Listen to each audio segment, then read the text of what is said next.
La preuve que moi, je suis né dans une famille pauvre. Très pauvre, il n'y avait rien. J'ai changé toute ma destinée.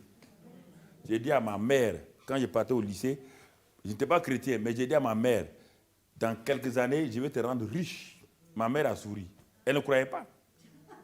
Elle dit, non, attention, tu es fils de pauvre. Il dit, je suis fils de pauvre, mais moi, je ne suis pas pauvre. C'est différent. Mon père est pauvre. Ça ne veut pas dire que je serai pauvre. Maman, comprends-moi. 15 ans plus tard, quand j'ai eu mon premier salaire en tant que directeur, j'ai fait des billets craquants. J'ai rempli, j'ai pris ma voiture, je suis arrivé chez moi, au village. Il dit, maman, sors-toi, elle s'est assise. Il dit, à 15 ans, tu dis que je suis fils de quoi? Elle avait oublié. Il dit, mais moi, je t'ai dit, je ne suis pas fils de... Je suis fils de pauvre, mais je ne suis pas pauvre. J'ai sorti mon sac. Quand j'ai sorti les billets craquants, elle a souri jusqu'ici. Et je lui ai donné l'argent. Oui ou non? Et ma maman s'est convertie. Plus tard, elle dit, mais ton Dieu est réel. C'est ça. Je n'ai pas prié pour ma maman. J'ai vécu la vie chrétienne. Simplement. Je n'ai jamais dit, maman, convertis-toi, tu vas aller en enfer. Jamais. J'ai vécu l'amour, j'ai vécu la joie, j'ai vécu le pardon. Ma maman, quand elle mourait, elle était à 1 mois de sa mort, elle est venue chez moi. Elle dit, mon fils, assois-toi ici. Je me suis assis. Il dit, j'ai 7 enfants. Je connais leur caractère. Mais toi, quand tu es venu de la France avec ta religion, là, on ne comprenait pas ce que c'était. Mais ça fait 7 ans que je te regarde. Quand les gens t'insultent, tu ne réponds pas. Tu ne fais pas du mal à quelqu'un. Mais c'est extraordinaire. Il dit, mais mon fils, est-ce que je peux connaître ton Jésus? J'ai conduit ma mère à Jésus. 1 mois, elle est partie. C'est ça la vie chrétienne. Ce n'est pas crier.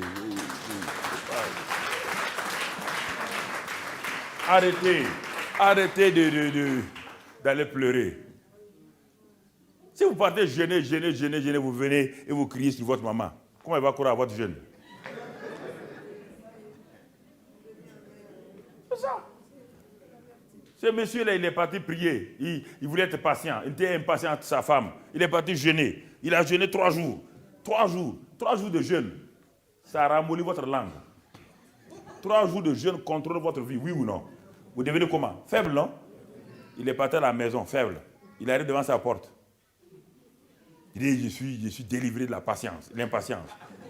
Il arrive devant sa porte. Sa femme était partie au marché. Elle a fermé la porte, elle a amené la clé. Le monsieur était arrivé devant la porte. Elle vient de faire 3 jours de jeûne. Il vient de faire 3 jours de jeûne. Au commencement, il a commencé à chanter. Alléluia, alléluia. Gloire à Dieu, alléluia. 5 minutes après, la tension est montée. Alléluia. Après 10 minutes, il regarde sa bonne. Où elle est allée? Alléluia. 20 minutes après, tout était là. Ça remontait encore. Au bout d'1 heure, dès que la femme est arrivée, elle a vu la femme.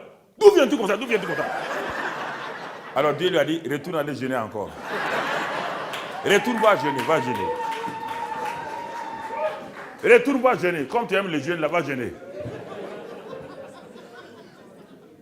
Il dit, si c'est ce que mon fils a fait, Jésus a fait là, si ça ne te libère pas, si c'est le jeûne là qui libère, je suis allé en Inde. Il n'y a pas aucun peuple ne jeûne comme les Indiens. Je suis allé en Inde, je suis allé à New Delhi, Madras, Bombay. Il n'y a pas un peuple sur la terre qui jeûne comme les Indiens.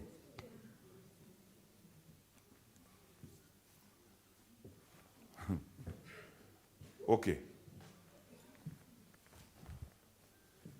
Il faut faire le jeûne intelligemment. Dieu l'a béni. Il est béni. Mais maintenant, cet homme-là, Samson, doit lui-même conserver sa consécration. Tant que le signe de la consécration sera sur sa tête, aux yeux de Dieu, il sera toujours quoi? Un homme consacré. Le jour qu'il enlève ça, il ne sera plus un homme. Alors, qu'est-ce que l'ennemi va faire? L'ennemi va tout faire pour que ce signe-là parte. Voici la seule difficulté que vous avez, c'est que l'ennemi veut enlever le signe de votre consécration de votre vie. La Bible dit, pour qu'il n'enlève pas, soumettez-vous à Dieu et résistez à qui? Et il fera quoi? Est-ce qu'on a dit de les chasser ici? Il dit, soumettez-vous à qui? Résistez à qui? Et le diable fera quoi? On vous donne un processus, vous laissez ça. Est-ce qu'on peut chasser le diable tout le temps? Est-ce que tu peux le voir même? Quand il est dans quelqu'un, quand quelqu'un est démonisé, là je dis au nom de Jésus-Christ, je commande aux démons, sortez, les démons sortent. Mais quand le diable est en train de rouler autour de moi, je vais lui dire comment? Je vais le chasser comment? Je lui résiste en ce moment-là. Il dit qu'il rôde autour de vous cherchant qui? Dévorer. Tu ne peux pas chasser quelqu'un qui est en train de tourner autour de toi? Est-ce que tu peux chasser un voleur qui tourne autour de ta maison? La seule chose que tu dois faire, c'est de veiller sur quoi? Tes fenêtres et tes portes. C'est logique. Moi, je suis logique là avec vous. Est-ce que tu vois le voleur qui est en train de tourner la nuit? Le voleur fait quoi? Il ne fait qu'utiliser tes faiblesses à toi-même. Ta porte est ouverte, le voleur rentre.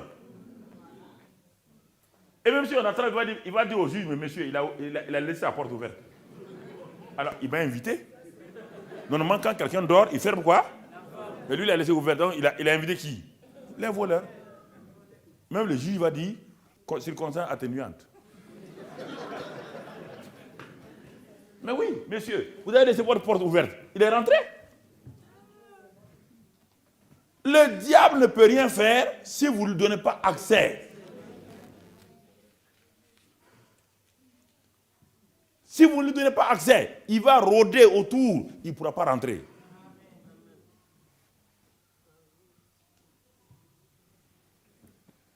Alors, donc le diable a commencé à chercher, tourner autour de Samson. Qu'est-ce qu'il veut? Il veut amener Samson. Il sait que tant que les cheveux resteront sur la tête de Samson, le ciel va considérer Samson comme un homme consacré et il n'y aura rien contre lui. Et c'est pourquoi, malgré les erreurs de Samson, là, regardez le frère. Regardez-le. Quand il s'en va à ses parents pour chercher cette jeune fille inconvertie, un jeune lion vient vers lui. Le Saint-Esprit saisit Samson. Il déchire le jeune lion comme un papier. Plus tard, les Philistins l'enveloppent pour le tuer. Avec une simple mâchoire, il détruit les Philistins. Mais regardez-le, de là-bas, il rentre chez une prostituée. Regardez-le, frère, c'est étonnant. Il rentre chez une prostituée. Et le soir, il se lève, il prend les bâtons de la ville sur ses épaules, il joue avec l'onction. Et il s'en va déposer sur la colline. Il ne comprend pas la consécration. C'est ça qui fait du mal aux gens. Il ne comprend pas que dès le moment où le Saint-Esprit est venu habiter en vous, vous êtes déjà consacrés à Dieu. Il ne faut plus jouer avec le diable. Samson fait des démonstrations pour que les gens puissent. Le Saint-Esprit n'est pas venu pour que vous fassiez des démonstrations. Il est venu, la Bible dit, il a rempli Jésus et il a conduit Jésus pour vous conduire. Et Samson est en train de jouer. Alors les Philistins ont dit, nous devons chercher à savoir quelle est la source de la puissance. Nous savons que Dieu est avec lui. Mais il a un secret. Il y a quelque chose on a essayé de le tenter de toute manière, il s'en sort toujours. Et ses propres parents ont mis, les gens de son village ont mis des cordes autour de Pharaon. Samson, il s'est levé, c'est parti. Ils ont dit, il doit avoir un problème, il doit avoir quelque chose. Et quand Samson, cette fois-ci, est rentré chez une autre femme appelée Dalila, les Philistins sont allés pour corrompre la dame. Il dit, dès le moment où cet homme-là a des sentiments envers toi, fais tout pour que nous sachions quel est son secret. Nous savons que tant qu'on n'a pas découvert ce secret, on ne pourra jamais le combattre. Au temps de Samson, Israël avait une seule armée, qui était composée d'un seul homme. C'était Samson. Il était le général, colonel-major, colonel, lieutenant-colonel, commandant, capitaine, caporal-chef et soldat de première classe. Une seule armée avec un seul homme. Lisez la Bible, il n'y avait pas d'armée, c'était lui seul. Et tout le monde avait peur de lui. Il était un homme consacré. Un homme consacré. Dès le moment où vous avez été converti, vous avez eu le Saint-Esprit, vous êtes consacré à Dieu. Mais qu'est-ce qui fait que vous n'allez pas opérer? Vous n'allez pas opérer Pas vous laisser le diable vous donner accès au diable et vous attrister le Saint-Esprit chaque fois avec des actes et des paroles que vous prononcez. C'est ça qui fait votre faiblesse. Et un jour, Dalila dit à Samson, quel est le secret de ta puissance? Selon vous, qu'est-ce que Samson aurait dû faire? Il aurait dû faire quoi? Fuir, oui ou non? Est-ce qu'il a fui? Il n'a pas fui parce que maintenant, la chair a commencé à prendre une place. Quand la chair commence à prendre une place, les pensées charnelles, les raisonnements viennent. Quand Dieu dit ça, vous discutez avec Dieu. Non, quand même, on est au 21e siècle, il ne faut pas être trop sectaire, il ne faut pas être trop étroit de pensée. Quand vous commencez à parler comme cela, vous savez vous-même que quelque chose ne va pas dans votre vie. Vous le savez, mais vous voulez faire semblant que Dieu est trop dur. Alors, il dit non, si on m'attache avec des cordes fraîches, ma puissance s'en va. Et Dalila s'en va acheter des cordes fraîches. On attache Samson. Et puis il dit, Samson, les Philistins sont sur toi. Il se lève et les cordes se cassent. Selon vous, Samson devait faire quoi? Donc il savait bien que Dalila voulait son mal. Est-ce qu'il s'est soumis à Dieu? Est-ce qu'il a résisté au diable? La consécration, c'est ça le problème. Il n'y a pas un d'entre vous ici qui, étant devenu chrétien, qui n'a pas été consacré à Dieu. Le Saint-Esprit est en vous. Mais que faites-vous de la parole de Dieu? La consécration dure lorsque la parole de Dieu est mise en pratique. Si la parole de Dieu n'est pas mise en pratique, la consécration s'envole comme la rosée qui s'envole, qui s'en va dès que le soleil se lève. Et la femme a tourmenté Samson. Elle a aiguisé ses sens naturels. Elle a aiguisé sa chair. Au moment où Samson était dominé par sa chair, la femme lui dit maintenant, donnant. Tu me révèles le secret, sinon il n'y a plus rien entre nous et nous. Et c'est ça qui fait tomber la plupart des chrétiens. En ce moment, désobéir à Dieu devient facile. On trouve que Dieu est trop dur. On trouve que vraiment le christianisme, quand même, la sainteté n'est pas aujourd'hui de mise. On trouve tout. Samson a trouvé que l'onction qui était sur lui n'a pas beaucoup de valeur. Samson a regardé, il a pesé les tenants, il a pesé la présence de Dieu, il a pesé l'onction de Dieu, il a pesé avec la satisfaction de sa chair. 5 minutes de plaisir, il a mis les deux dans les balances, il a trouvé que les plaisirs étaient plus lourds que la présence de Dieu. Dès que vous trouvez que les plaisirs de la chair, que les désirs, les convoitises des yeux, les trois qui ont fait tomber Adam et Ève, les trois que Satan a utilisés contre Jésus, les yeux, l'orgueil de la vie et tout cela, quand Satan vient contre vous à ces trois-là, si vous ne résistez pas, soyez sûr et certain que quelque chose va être endommagé dans votre vie.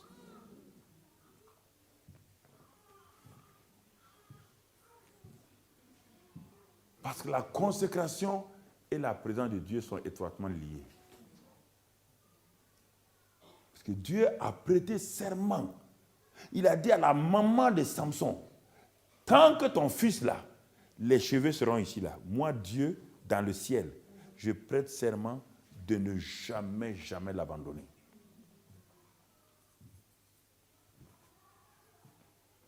Et il dit à Dalila, le rasoir n'a jamais passé sur ma tête.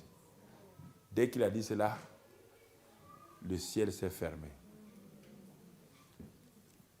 Le ciel savait que le champion de Dieu va subir quelque chose de très très important.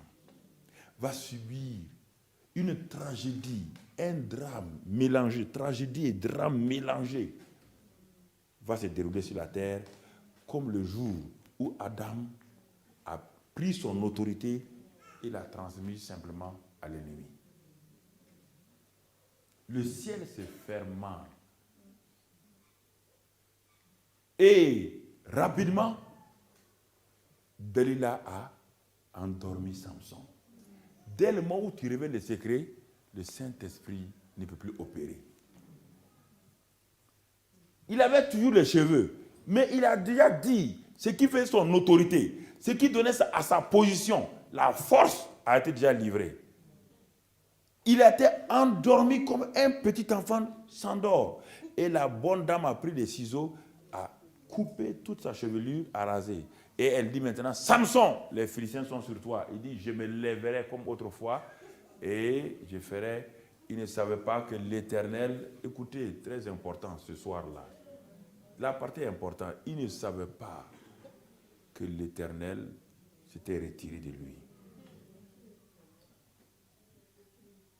Il ne savait pas. Parce qu'il avait trouvé que Dieu n'avait pas le droit de faire ça. Il était habitué à la présence de Dieu. Il était habitué à l'onction. Il était habitué à ces choses-là. Il a pensé que c'était le devoir de Dieu de le protéger.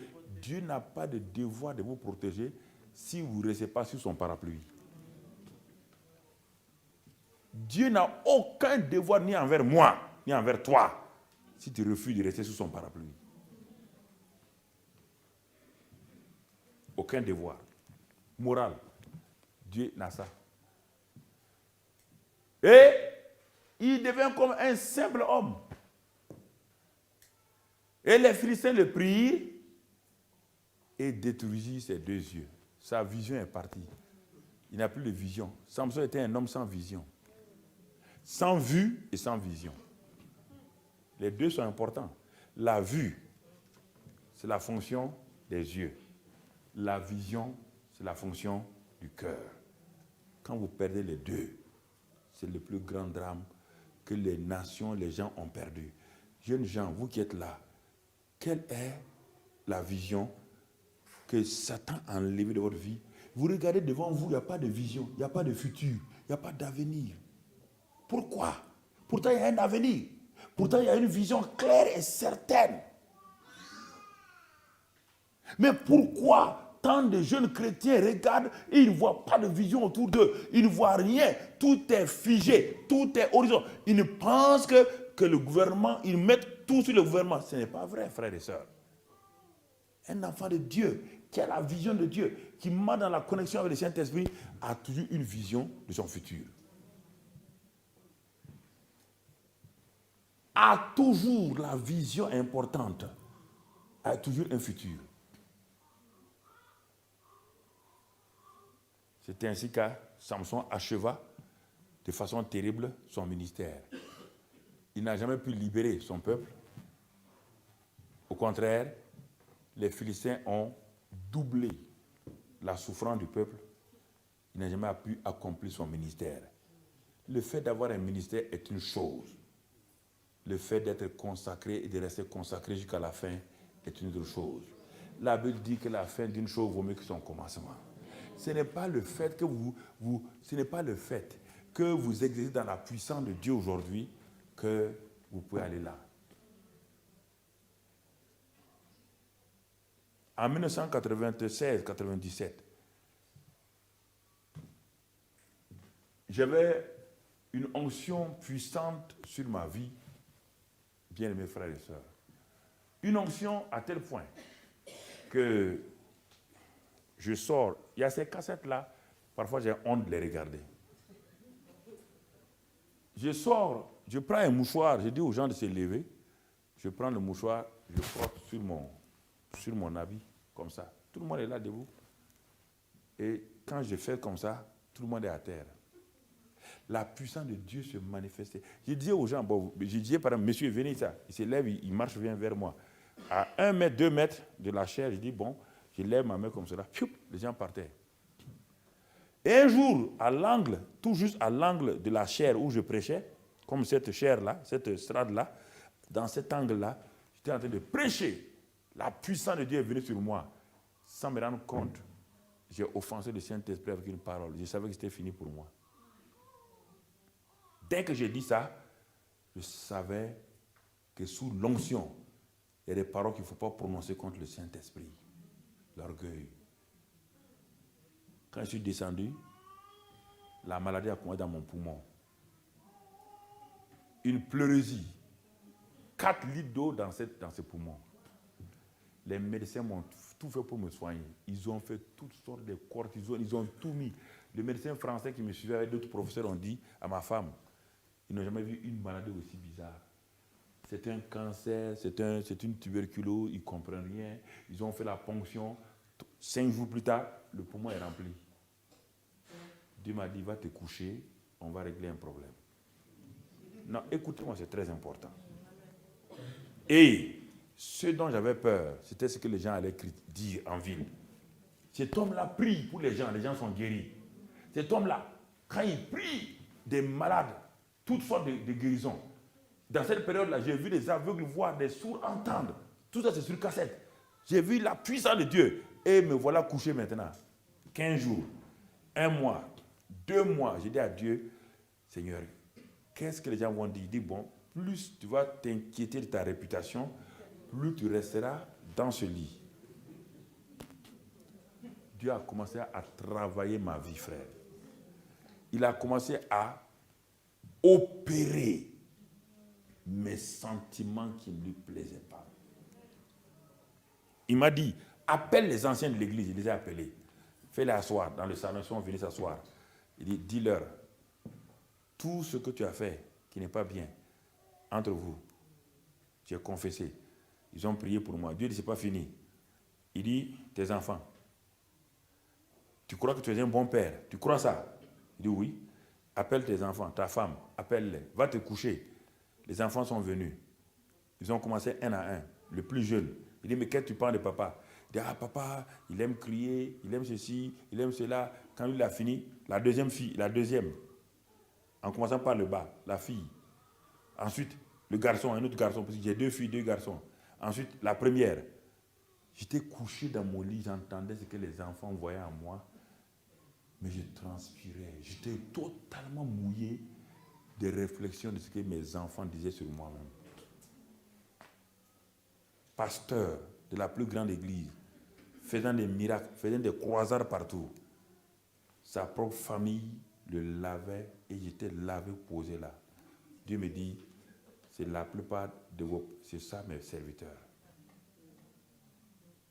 Quand les enfants ont fini, il restait le gros morceau. C'est qui? La femme. Mais oui. Ah. Pour qu'elle ne continue pas, j'ai dit, est-ce que tu as quelque chose à dire? Elle a eu pitié de moi. Elle dit, tu as vu ce que je t'ai dit? Tu es pasteur, tu es homme de Dieu. Mais regarde ce que les enfants pensent de toi. Tes propres enfants, regarde ce qu'ils ont dit là. Si moi j'ajoute, tu seras découragé. Il dit, bon, je te libère, vas-y. Écoutez, la plupart des femmes qui sont ici, ok. Si on dit de parler de leur mari, je crois qu'elles vont remettre la tête, elles vont dire au revoir, puis on continue. Un jour, un homme de Dieu prêchait. Il prêchait. Les gens étaient contents. Il était venu à sa femme. Quand il sortait, il priait pour les gens. Les gens sont venus vers sa femme. Il dit, oh madame, vous avez un très bon mari. Un bon mari. Vraiment, votre mari est excellent. Ouh là là, mais c'est... Elle fait... Les gens continuent à la suivre. Il dit, madame, mais votre mari est excellent. Elle est partie. Et vous voulez que je parle, non? Si je parle, vous n'allez même plus venir à sa réunion. Vous n'allez plus venir à ses réunions. Les gens confondent l'onction et le caractère. C'est le caractère qui garde l'onction. Si le caractère n'est pas consacré, l'onction s'en va facilement comme la rosée qui s'élève. L'onction va perdurer. Quand j'ai fait 3 mois, 4 mois, 5 mois, 6 mois. Là, maintenant un jour, Dieu me dit, bon, j'ai fini. Maintenant, tu es guéri. Va en Guinée. J'ai dit à ma femme, je m'en vais en Guinée. Il me dit, mais tu as de l'eau ici encore. Il dit, non, Dieu m'a déjà guéri. Je suis allé en Guinée, je prêchais des miracles à Conakry. Ensuite, à Zérékoré en forêt. Dieu guérissait les gens. Mais je venais me coucher, j'ai tout fait. Parce que le poumon était rempli. Mais Satan me dit, tu vas mourir en Guinée ici. Je dis, je ne mourrai pas. Frère, quand je suis revenu de la Guinée, 3 jours, 4 jours plus tard, je respirais normalement. J'ai dit, mais qu'est-ce qui se passe? Tout était parti, guéri instantanément. Vous comprenez? C'est ça qui va arriver à Samson. Samson était esclave maintenant. De libérateur, il est passé à esclave. Il ne peut plus libérer qui que ce soit, car il ne peut plus se libérer lui-même. Sa consécration est partie. Bien-aimés frères et sœurs, on va terminer par Samuel. On va prier ce soir. Je voudrais qu'on prie ce soir pour que nous puissions reprendre notre consécration devant Dieu. C'est ça qui va vous permettre, c'est ça qui va vous donner. Satan n'a pas peur des chrétiens non consacrés, frères. Les démons n'ont aucune peur de votre voix. Votre voix ne veut pas trembler un démon. Les démons ont peur d'un homme qui a un caractère comme Christ.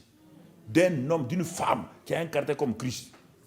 Une femme qui est insoumise dans sa maison. Une femme qui crie. C'est pourquoi les maris de nuit viennent et maltraitent les femmes. Un mari de nuit. Toi, tu as un mari de jour et tu as un mari de nuit. Ça, c'est quoi ça? Mari de nuit, mari de jour. C'est pas normal.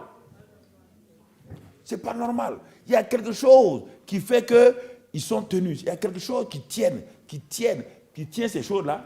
Quelque chose qui tient.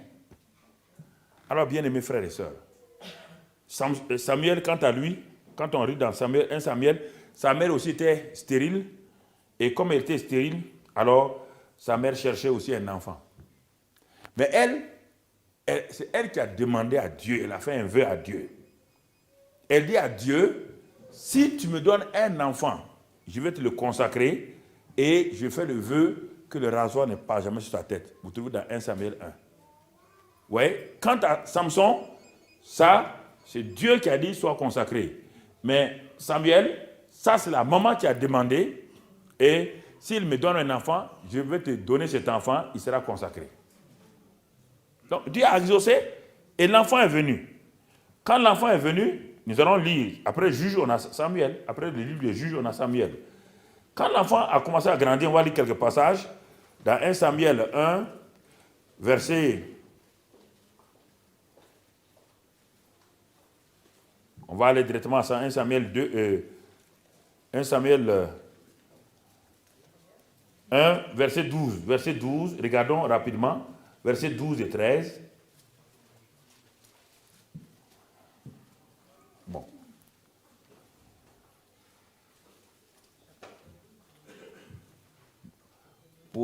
Si vous avez ça, bon, c'était Anne qui parlait dans son cœur.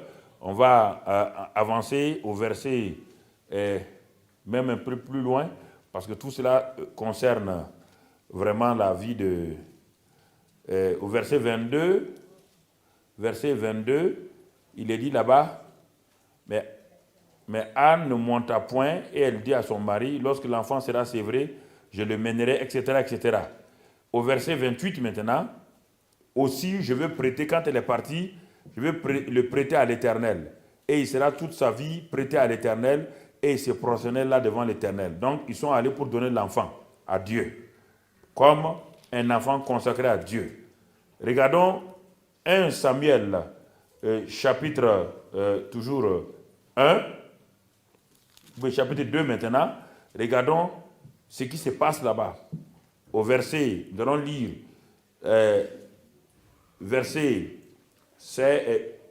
18.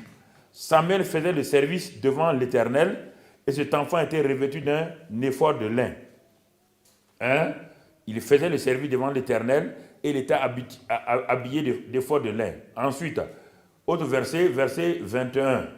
Il est dit, lorsque l'Éternel eut visité Anne, elle devint enceinte et elle enfanta 3 fils et 2 filles.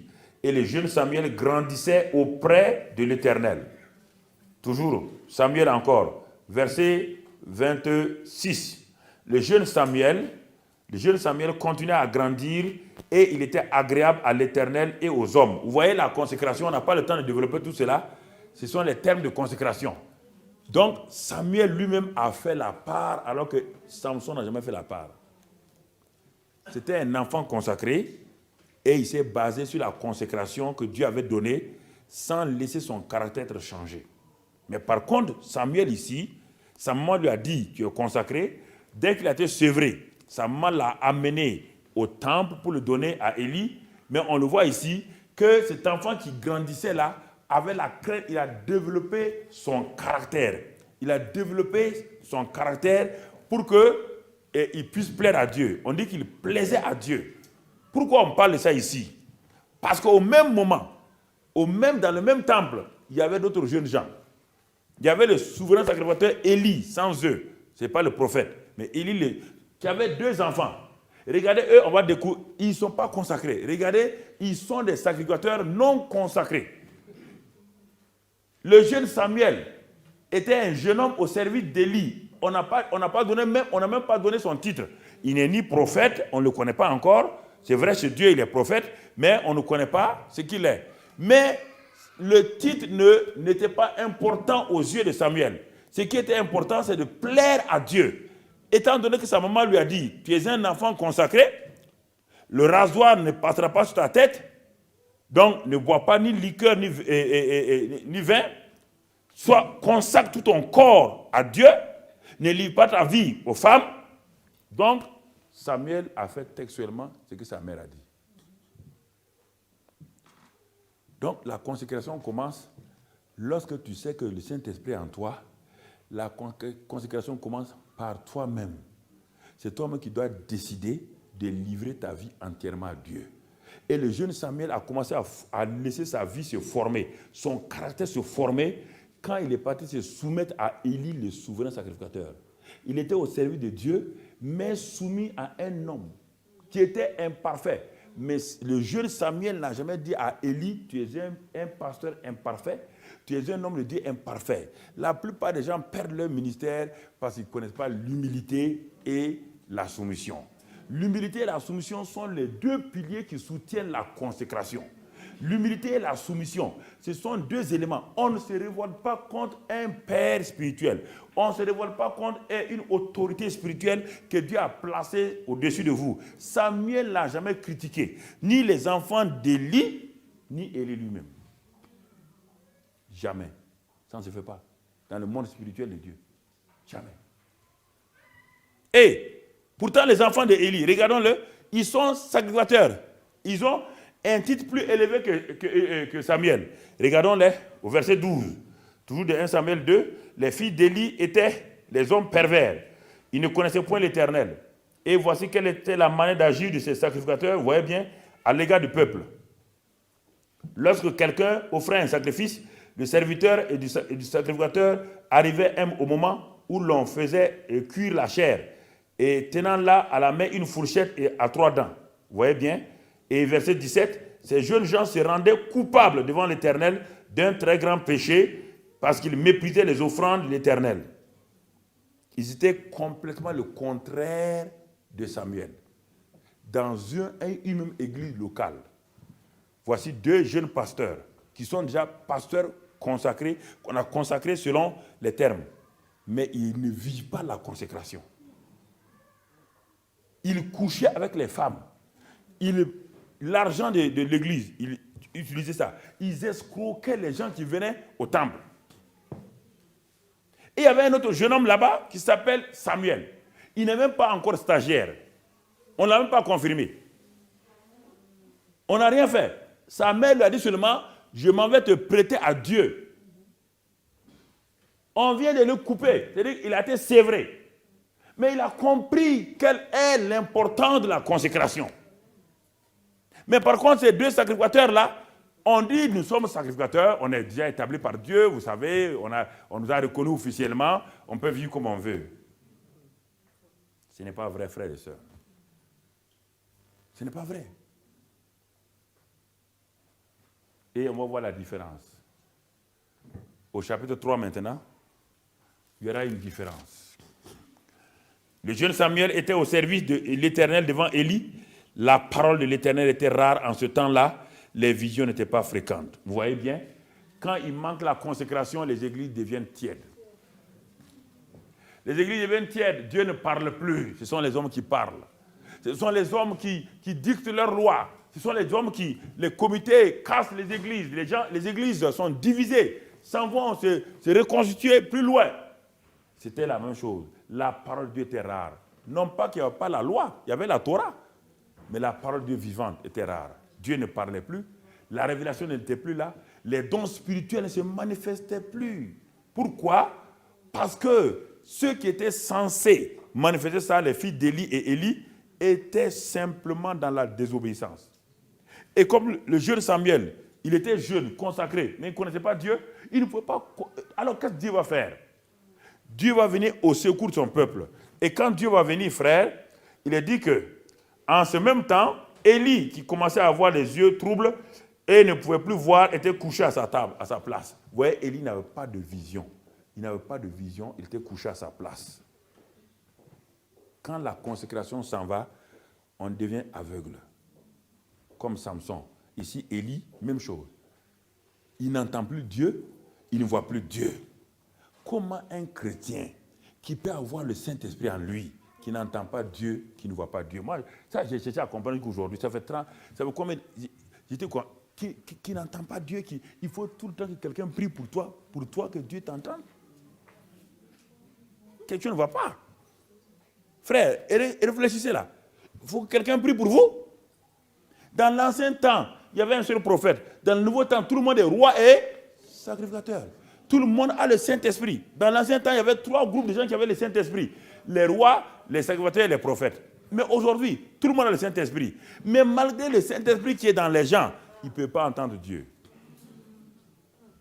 Il ne peut pas voir la manifestation de Dieu quelque part. Il ne sent rien. Ce n'est pas normal, frère. Élie était couché à sa place. Adjectif possessif, ça veut dire qu'il a décidé qu'il ne bouge pas de cette position, sa tradition. Et comme Dieu n'est pas traditionnel, Dieu s'est mu, il est parti là où? Dieu est parti où? Où est-ce que Dieu va? Regardez le verset qui suit. Il est dit, la lampe de Dieu n'était pas encore éteinte, et Samuel était couché dans le temple de l'Éternel, où était l'arche de Dieu. Samuel était couché où? Dans le temple. Mais où en particulier? Là où il y a l'arche de Dieu. L'arche de Dieu représente Christ dans l'Ancien Testament déjà. Donc Samuel était couché au bon endroit. Là où il y avait la présence de Dieu. Il ne connaissait pas Dieu. Il ne connaissait pas les grandes théologies. Mais il était au bon endroit. Et Élie, qui connaissait les grandes théologies, Élie, le grand sacrificateur, était couché en dehors de la présence de Dieu. Quand Dieu va parler, qui va entendre? Si j'ai une radio ici, je mets sur la radio la voix de la Suisse, et que vous mettez votre radio sur la voix RFI, et vous voulez écouter la voix de la Suisse, vous allez entendre la voix de la Suisse? Jamais. Parce que vous n'êtes pas sur la même longueur d'onde. Beaucoup de chrétiens n'ont pas la fréquence sur la longueur d'onde de la voix du Saint-Esprit. Le Saint-Esprit est ici, parle. Dans cette salle-là, écoutez-moi, dans cette salle-là, il y a toutes les voix des radios internationales. Dans cette salle-là, il y a toutes les images des télévisions internationales. Il me suffit d'avoir quoi? Un récepteur. Toutes les images sont là. Si j'ai un récepteur, je tourne, je vais voir les images se dérouler les unes après les autres. Mais mes yeux naturels ne voient pas ça. Il y a toutes les voix des radios ici. Donc, s'il y a toutes les ondes ici, ça veut dire qu'il y a la voix de Dieu où? Ici aussi. Mais comment les gens l'entendent? Comment les gens entendent Dieu? C'est à cela que j'ai été confronté dès ma jeunesse en tant que chrétien, quand je me suis converti à l'université. Je partais à l'église, mais Dieu me parlait. J'étais assis mais le pasteur m'a fait grâce, m'a fait asseoir là. Dieu me parlait et je voyais des choses. Mais quand les gens ne voyaient rien.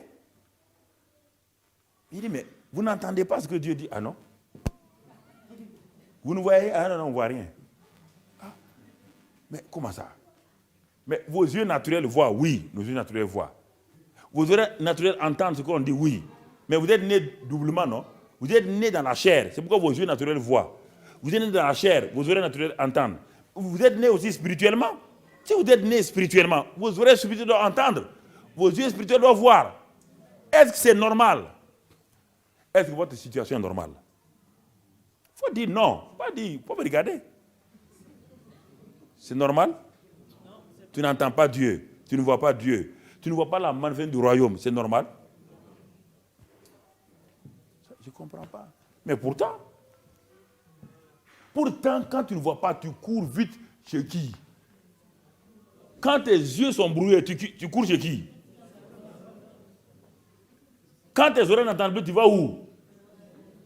Au RL. Mais pourquoi tu ne parles pas au Saint-Esprit? Il va opérer tes oreilles. Mais je ne comprends pas. Pourquoi naturellement vous allez dans la logique et quand il s'agit des choses spirituelles, là, tu ne vois pas, tu n'entends pas Dieu. Dieu parle. Dieu parle. La preuve que Dieu a parlé, quand Dieu a parlé, qui a entendu? Samuel. Parce qu'il était au bon endroit. Il était au bon endroit.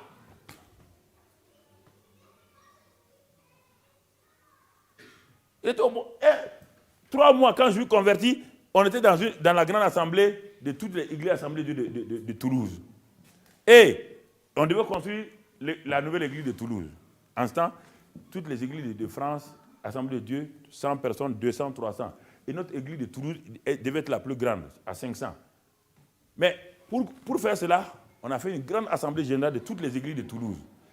On était dans un grand cinéma. On était nouveaux convertis. Et on est arrivé là-bas, ils ont dit, bon, quels sont ceux qui veulent qu'on emprunte pour construire l'église, la nouvelle église?